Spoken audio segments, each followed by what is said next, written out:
Lawa ng gatas na pwede mo na ring inumin? Totoo kaya ito? Sa hilagang bahagi ng China, sa probinsya ng Jilin, matatagpuan ng isang kamanghamanghang lawa na tinatawag na Chagan Lake o kilala rin sa tawag na Milk Lake dahil sa kakaibang kulay ng tubig nito. Ang Chagan Lake ay isa sa pinakamalalaking freshwater lake sa buong China. Ngunit ang talagang nakakaakit ng pansin dito ay ang malagatas na kulay ng tubig. Maraming turista ang nagtatanong, bakit nga ba parang gatas ang kulay ng lawa?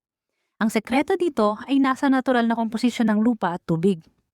Ang paligid ng Chagan Lake ay mayaman sa calcium carbonate, gypsum, at iba pang mineral sediments.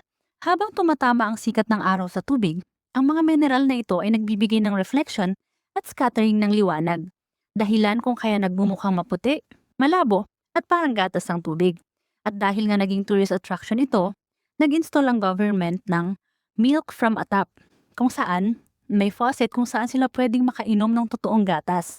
At bukod pa rito, malamig ang klima sa rehiyong ito. At sa taglamig, nagyayelo ang ibabaw ng lawa.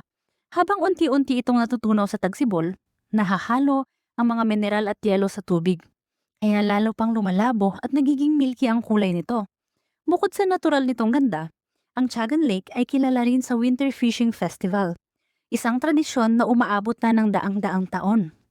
Dito, ginagamit ng mga lokal ang sinuunang paraan ng pangingisda sa ilalim ng yelo. Ang mga nahuli ay dinadala ng mga lokal sa merkado para ibenta, ginagawang pagkain at handa pag may selebrasyon.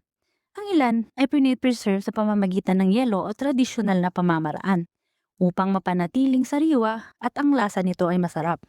Lalo na sa taglamig o nilalagay sa mga ceremonial display o pinapakita sa mga turista bilang simbolo ng kasaganaan.